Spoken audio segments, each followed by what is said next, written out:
The wind howled through the jagged remnants of Poenari Castle, its crumbled battlements silhouetted against a slate-gray sky.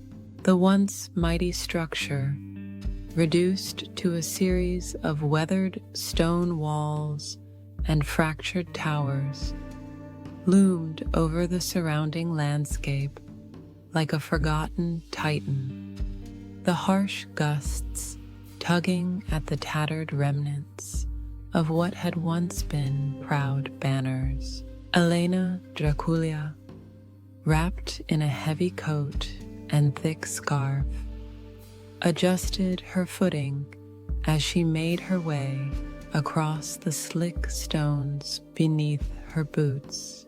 Her heart pounded in her chest, matching the rhythm of the storm that broke overhead. The icy rain whipped across her face, stinging her kin as she moved forward, but it didn't bother her. She had prepared herself for this moment for years. For as long as she could remember, the ruins of Poenari Castle had haunted her thoughts. Raised in Bucharest by adoptive parents who had little to say about her origins, Elena had always been told that her family had no ties to the noble houses of Wallachia. But she knew better. The truth had always lingered just out of reach, an unspoken connection that pulsed beneath the surface of her very being. It wasn't merely academic curiosity that had driven her to pursue the legends surrounding Vlad III, better known as Dracula. It was something deeper, something far more primal, something she could never quite put into words. Until now, standing on the edge of the crumbling castle's precipice, she felt the truth settling inside her like a weight that had been waiting for her, centuries in the making. Her fingers trembled as she wiped the rain from her face. The excavation, though tedious and slow, had yielded some extraordinary findings: ancient artifacts, cryptic inscriptions, and fragments of forgotten history.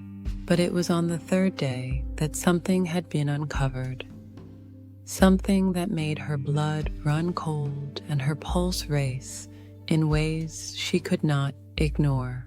A narrow chamber was revealed beneath the castle's northern wall, hidden behind a false stone panel.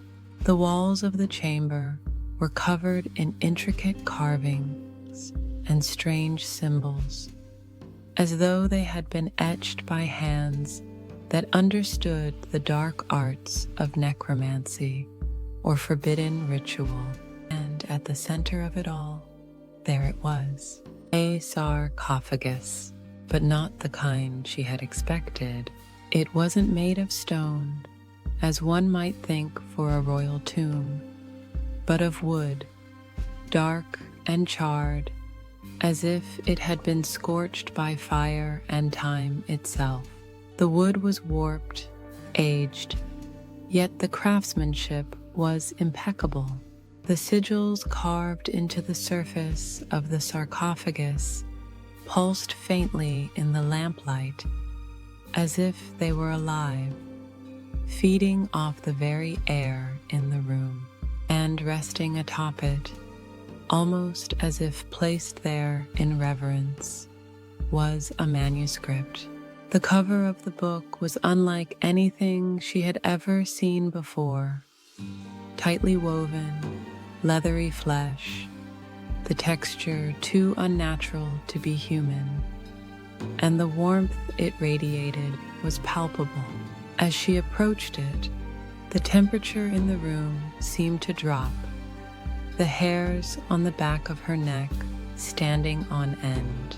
Her assistant, a young archaeologist named Mihai, urged caution, But Elena's resolve was unshakable. For reasons she could not explain, she felt compelled to reach for the manuscript. Her fingers brushed the surface, and the moment they made contact, the sigils on the sarcophagus flared crimson. The room seemed to tremble, as if the very stones beneath her feet were alive with energy. The air thickened, becoming heavy and metallic, like blood boiling just beneath the surface of her tongue. She jerked her hand back, but the damage had already been done. That night, the dreams began. They were vivid, more real than anything she had ever experienced. She stood in a forest, the trees thick with mist, the ground damp and soft beneath her feet. The air was damp, heavy with the scent of decay. And then, from the shadows between the trees, a figure emerged, tall, regal, draped in a velvet robe that seemed to shift and sway with an unnatural fluidity. The figure was pale, almost deathly so, his skin taut and flawless, his eyes pools of darkness like dying stars. His features were severe, his expression ancient, timeless. His presence felt as though it had been waiting for her, and in that instant, Elena understood that there was no escape from whatever it was that had been summoned. "Daughter," the figure's voice was low, smooth, and commanding, like the whisper of smoke hurling around her. It reverberated inside her mind, like a long-forgotten memory stirring to life. Elena froze, unable to move or speak. The word "daughter" echoed in her skull, and the connection between them was undeniable. Her heart pounded in her chest, as if something had shifted deep inside her. A piece of herself she had never known, never allowed herself to know, awakening with terrifying clarity. "You have come home," he said, his lips curling into an unreadable smile. The words felt both familiar and foreign, as though they had been whispered to her long ago and forgotten until now. She tried to speak, but no words came. The figure's gaze pierced through her, his presence suffocating, and then, as quickly as he had appeared, he faded into the mist, leaving her standing alone in the forest, surrounded by the heavy silence of the night. Elena awoke with a gasp, her body drenched in sweat, her sheets tangled around her like a shroud. Her chest was tight, as if something had squeezed the very breath from her lungs. The room was dark, the only light coming from the flickering candle beside her bed. And there, on the desk across from her, lay the manuscript. It was open.